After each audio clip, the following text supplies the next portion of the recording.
அன்பார்ந்த எனதருமை யூடியூப் நேயர்களுக்கு இதுவும் ஒரு அற்புதமான பதிவு. இந்த அற்புதமான பதிவு என்ன சொன்னால், ஜோதிடத்திற்கு ஈஸியாக பயன்படுத்தலாம். நம்ம ஜாதகத்தில் நம்ம நீங்கள் சிம்பிளாக வேற ஒன்றும் பார்க்க வேண்டாம். இப்போ நான் சொல்கிற கிரக அமைப்புகள் இருந்தால் அது என்ன பிரச்சனைகள் அங்கே வரும் அப்படிங்கிறது தான் சொல்ல போகிறேன். அதை நீங்கள் தான் என்ன சொன்னேன்னா பதனமாக இருந்துக்கூடாது. இது முதல்ல ராகு கேதுகளுடைய ஒரு அமைப்பு, புதன் ராகுவுடைய ஒரு அமைப்பு, குரு செவ்வாய் ஒரு அமைப்பு, புதன் கேது ஒரு அமைப்பு. இப்படி இதுக்கெல்லாம் என்ன ஒரு ப்ரிடிக்ஷன் நம்ம சொல்லலாம். ப்ரிடிக்ஷனில் என்ன சொன்னால், வருகின்றவர்களை என்ன சொன்னான்னா நாம் அப்படி கேட்ச் பண்ணணும். அந்த கேட்ச் பண்ணுவதற்கு எப்படி இருந்தாலும் ஒரு 10 பாயிண்ட், 20 பாயிண்ட், 100, 108 பாயிண்ட் இருக்குது. அந்த 108 பாயிண்ட் எல்லோரும் எழுதி வச்சுக்கலாம். ஆனால் அந்த ஜாதகத்தை தூக்கும்போது நமக்கு ஞாபகம் வரணும். அதற்கு தான் என்ன சொன்னான்னா, மனிதன் ஆன்மீகத்தை கெட்டியாக பிடிக்கணும்.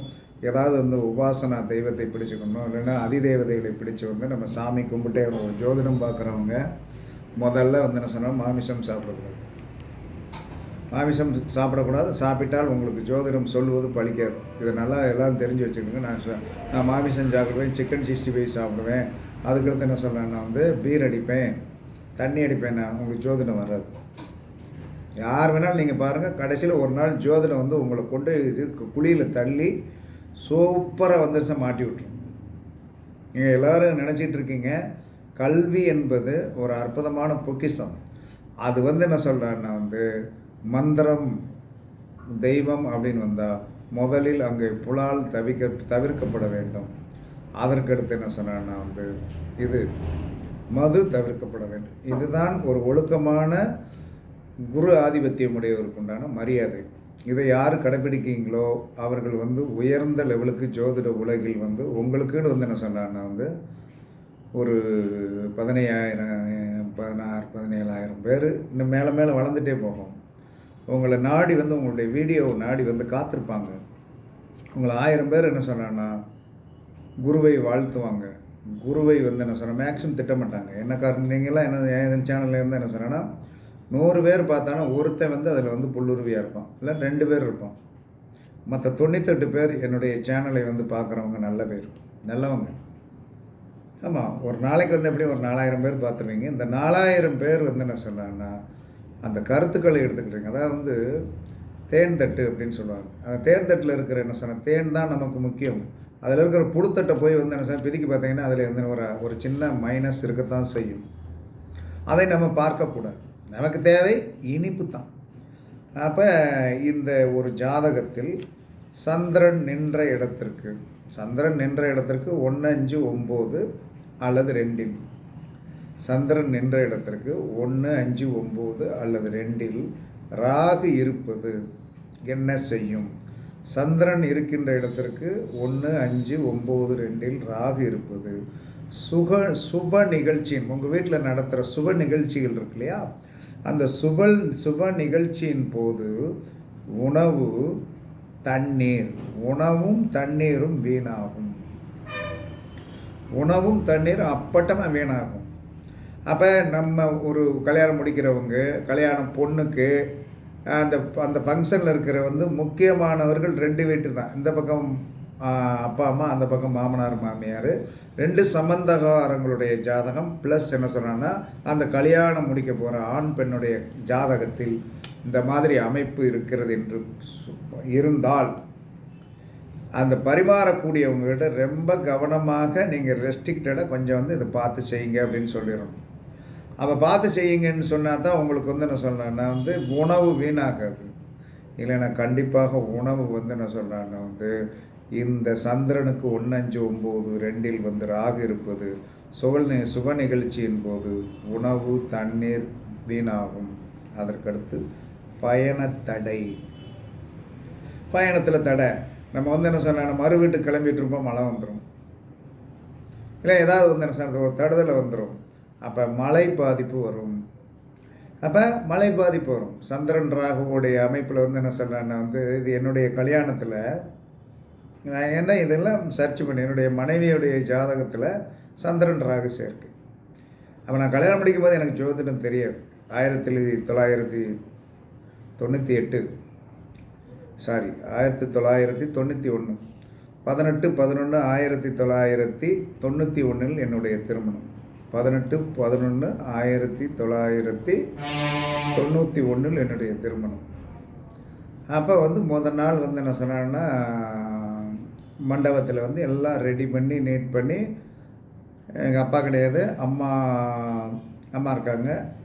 மற்ற யாருமே கொஞ்சம் நெருங்கிய சொந்தங்கள் என்னுடைய ஆதிபத்தியத்தின்படி இல்லை.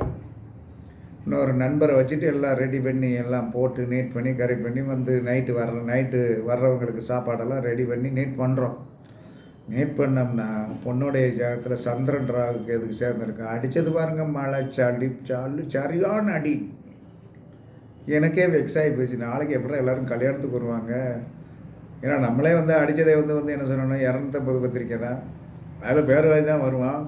மழை பெய்ய காரணத்தை காட்டி என்ன சொன்ன, கல்யாணம் முடிச்சு வீட்டுக்கு வரட்டும், அப்போ கவரை கொடுத்துருவோம் அப்படின்னு சொல்லிட்டு மைனஸ் ஆயிருமே அப்படிங்கிற ஒரு பதைப்பு இருந்தது. இப்போ ராத்திரி அடித்த வெளுன்னு வெளுத்துருச்சு. சரியான மழை யாருமே எதிர்பார்க்கல. அதுக்கு பிறகு ஏதாவது கடவுள் பண்ணியதில் கல்யாணம் முடிஞ்சது, எல்லாம் நல்லபடியாக ஆச்சு. ஆனால் ஏதோ கூட்டம் வந்துருச்சு. அப்போ சந்திரன் ராகு சேர்க்கை என்பது மழை வரும், அதனால் தடைகள் வரும், உணவு வீணாகும், தண்ணீர் வீணாகும், பயண தடை உண்டாகும். இது எல்லார் ஜாதகத்திலையும் செக் பண்ணி பாருங்கள், 100% ஒர்க் அவுட் ஆகும். அதற்கடுத்து இவர் இப்படி, அதுக்கடுத்து இன்னொரு ஐயா இருக்கார்லே கேது பகவான். என்ன சார் ராகு கேதுகளை பற்றி திரும்ப பேசுகிறீங்கன்னா, இவங்க தான் சுவாரஸ்யமான ஆளுகையா. இவங்களை மாதிரி என்ன சொன்னா, இவங்களை நீங்கள் நல்லா தெரிஞ்சு வச்சுக்கிட்டீங்கன்னா, இவர்கள் ஒரு விதத்தில் நம்ம தாத்தா பாட்டி தான். ராகு என்பது அப்பா வழி உறவு, கேது என்பது அம்மா வழி பாட்டி அம்மா தான். இவர்கள் என்ன சொன்னா, இவர்கள் என்னதான் இருந்தாலும் இவர்களுக்கு என்ன சொன்ன, இவர்களை நம்ம கட்டுப்படுத்தி கொண்டு போவது என்பது சாதாரண விஷயம் கிடையாது. அப்போ சந்திரனுக்கு 1-5-9-2 கேது இருந்தால், உங்களுடைய ஜாதகத்தில் இருந்தால், எந்தவித ஃபங்க்ஷன் நடத்தினாலும் உணவு பற்றாக்குறை வந்துடும். எந்தவித ஃபங்க்ஷன் நடத்தினாலும் உணவு பற்றாக்குறை. எல்லாம் இலை போட்டு வச்சுருப்பான், அங்கே காலி ஆகிரும். அதுக்கடுத்து வெந்நியை வச்சுருப்பான், அரிசியை போட்டுருக்கு சார், வெயிட் பண்ணுங்க சார், பண்ணுங்க சார் அப்படிமா பண்ண வேண்டிதான். அதற்கடுத்து என்ன சொன்னா, உணவு தாமதப்படுதல், உணவு பற்றாக்குறை வரும், உணவு தாமதப்படுதல் வரும், தண்ணீர் தட்டுப்பாடு வந்துடும். அங்கே போய் கையை கழுவுறதுக்கு நல்லியை திருக்குவேங்க, தண்ணி இருக்காது. ஐயா தண்ணி இல்லை அப்படிம்பீங்க, இந்த ஊற்றி கொண்டு வரேன் அப்படிமா. இவர்கள் இந்த சந்திரனுக்கு 1-5-9-2 கேது, உணவு பற்றாக்குறை, உணவு தாமதப்படுத்துதல், தண்ணீர் தட்டுப்பாடு வந்துடும். அந்த நீங்கள் பிடிச்சிருக்கிற மண்டபத்தில் என்ன சொன்னோன்னா, மோட்ரு சரியாக வேலை செய்யலைன்னா என்ன செஞ்சிருவீங்க? இதெல்லாம் நம்ம என்ன சொன்னோன்னா தெரிஞ்சு வச்சுருக்கணும். இதெல்லாம் நம்ம தெரிஞ்சு வச்சு என்ன சொன்னோம்னா, நீங்கள் நம்ம ஜாதகம் எந்த காலத்திலும் எவராலையும் மாற்ற முடியாது. நீங்கள் என்னதான் ஜெயிச்சாலும் என்ன சொன்னான்னா, ஜாதகத்தை மாதிரி அருமையான பொக்கிஷம் எதுவுமே கிடையாது. அப்போ அந்த அருமையான பொக்கிஷத்தை நம்ம எப்படி பார்க்கணும் அப்படின்னு தெரிஞ்சிருச்சுன்னா, நமக்கு என்ன பிரச்சனைன்னு தெரியும். அதை தெரிஞ்சிருச்சுன்னா நம்ம அதை சால்வ் பண்ணுவதற்குண்டான வழி நமக்கு கிடைக்கும். அப்போ சந்திரனுக்கு 1-5-9-2 கேது இருக்க, உணவு பற்றாக்குறை வரும், உணவு தாமதமாகும், தண்ணீர் தட்டுப்பாடு கண்டிப்பாக வரும். இதை நல்லா தெரிஞ்சு வச்சுக்கிடுங்க. அதற்கு தக்கன நீங்கள் என்ன சொன்னா, தயார் நிலைக்கு மாறிக்கிறது. ஏன்னா இதை நாட் ரேட்டிவேஷனுக்கு இதுக்கு வாய்ப்பே கிடையாது. இதற்கு ஏதாவது சொல்யூஷன் இருக்கா அப்படின்னு நான் என்ன சொல்யூஷன் சொல்கிறது. அப்போ என்ன சொன்னான்னா, ராகுவோடைய கொடுமை சந்திரனுக்கு என்ன சொன்னான்னா, 1-5-9-2 ராகு இருந்தால், அன்னைக்கு கல்யாணத்திற்கு முத நாள் என்ன சொன்னான்னா, நீங்கள் என்ன செய்யணும், காளி தேவிக்கு என்ன சொன்னான்னா பாலாபிஷேகத்திற்கு கொடுத்து அதுக்குண்டான எத்தியாதிகள், அந்த பூஜை பண்ணக்கூடிய அந்த ஆதிபத்தியமுடைய அந்த கோயிலில் இருக்கிற பூசாரி என்ன கேட்குறாரு, கல்யாணம் வச்சுருக்கோம், இதெல்லாம் நம்ம சொல்ல வேண்டியது. கல்யாணம் வச்சுருக்கோம், ராகுவை கட்டுப்படுத்தக்கூடிய சக்தி, ராகு சமாதானப்படுத்தக்கூடிய சக்தி யார்கிட்ட இருக்குது? அந்த அம்மாட்ட இருக்குது. அப்போ அந்த அம்மாவுக்கு உண்டான ஒரு வஸ்திரம், அந்த அம்மாவுக்கு உண்டான வந்து என்ன சொன்ன குளியலுக்கு உண்டான வந்து என்ன சொன்னான்னா வந்து இத்தியாதிகள் எக்ஸட்ரா எக்ஸட்ரா மாலை மரியாதைகள் தேங்காய் பழம் எல்லாம் வந்து நீட் பண்ணி கரெக்ட் பண்ணி என்ன செஞ்சிடணும், நீங்கள் வந்து முத நாளே கொடுத்துடணும். கொடுத்து ஐயருக்கு நல்லா கை நிறைய கொடுத்துட்டு சாமியை கும்பிட்டுட்டு நாளைக்கு கல்யாணம் முடிஞ்ச உடனே எங்களுக்கு வந்து உங்கள் பிரசாதம் கைக்கு வந்துடணும் அப்படின்னு சொல்லிட்டு வந்துடுங்க. ஐயா வந்துடுவார். 500 ரூபாய் கொடுத்தாச்சுன்னா நான் நீட்டாக வந்துடுவேன். ஏன்னா அவருக்கு ஒரு சந்தோஷம்.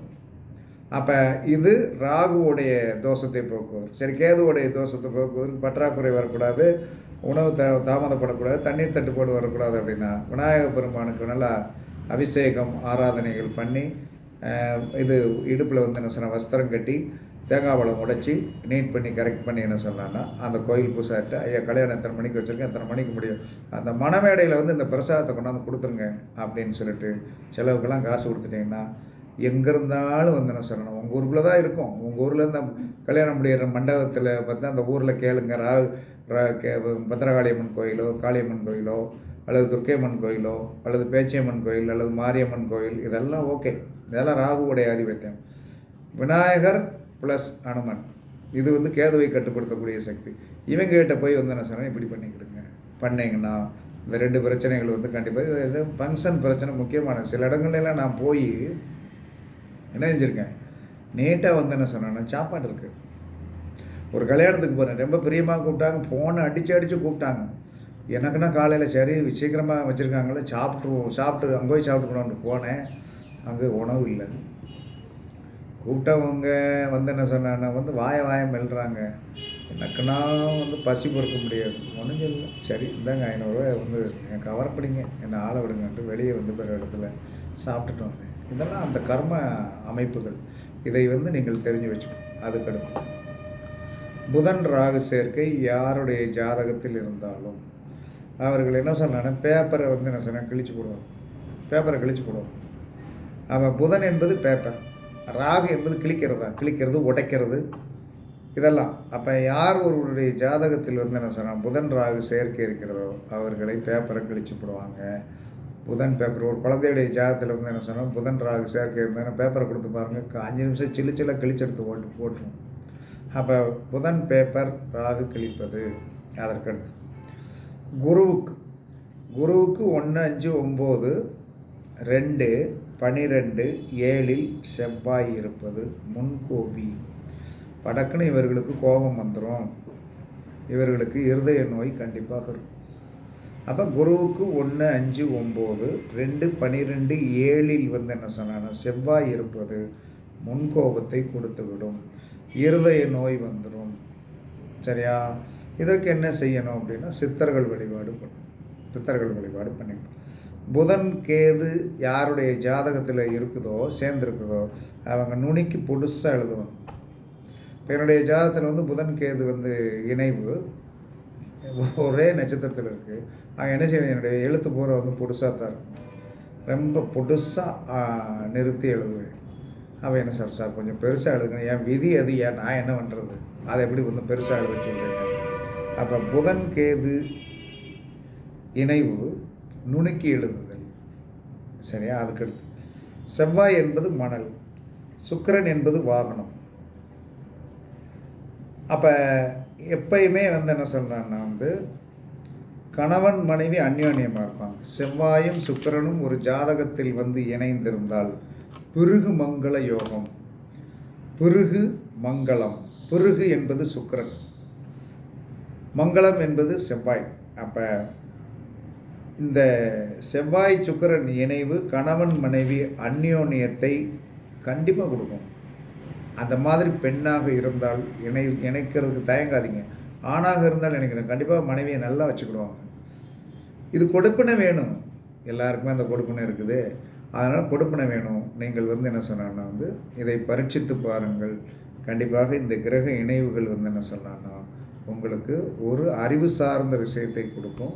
உங்கள் ஜாதகத்தில் இருந்தால் வந்து என்ன சொன்னான்னா அந்த மாதிரி ஒரு தன்மைகளிலிருந்து விடுபடுவதற்கு வந்து பொறுமையாக இருங்கள். கண்டிப்பாக நல்லா இருப்பீங்க. உங்களிடமிருந்து விடைபெறுவது சிப்பிப்பாறை ஜோதிடர் சாதி ராகவன் ஜெயபாலாஜி. சுகமே சூழ்க, சுகமே சூழ்க. வாழ்க வளமுடன், வாழ்க வளமுடன். வணக்கம், வணக்கம், வணக்கம்.